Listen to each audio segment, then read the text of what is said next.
মণ্ডলী, বাড়ি এক লতিরাজ কচু। বাড়ি এক লতিরাজ কচু বিষয়ে আমি কিছু আলোচনা করব। তার আগে ঠিকানা দিয়ে থাকি জেলা নাটোর, থানাবাড়ি গ্রাম, গ্রাম তালসো কুণ্ডুপাড়া। তে অন্য কচুর চাইতে বাড়ি এক লতিরাজ কচুতে সবচাইতে বেনিফিট।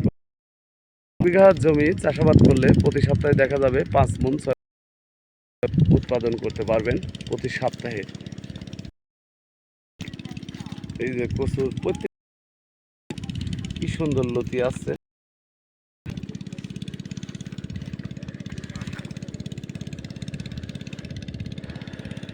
এটা লাগানোর নিয়ম লাইনে 1 হাত পর পর, এক লাইন থেকে আরেক লাইন 1.5 হাত পর পর চাষ করার নিয়ম। আমরা বাংলাদেশের প্রতিটি জেলায় যে চারা দিয়েছি, আলহামদুলিল্লাহ অনেক জায়গা থেকে ফোন করে যে ভাই আপনার কথা কাজে ঠিক আছে।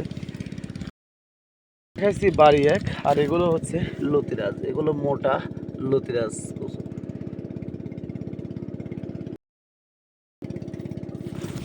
সব একই সিস্টেমেই, ওই আপনার লাইনে এক এই কচু চাষ করার নিয়ম। প্রিয় দর্শক মণ্ডলী, আপনারা যদি চাষাবাদ করতে চান তাহলে আমাদের সাথে যোগাযোগ করতে পারেন। আমরা নিয়মিত বাংলাদেশের প্রতিটি জেলায় এই লতি কচুর চারা সেল দিয়ে থাকি। 2 টাকা পিস মূল্য হিসেবে।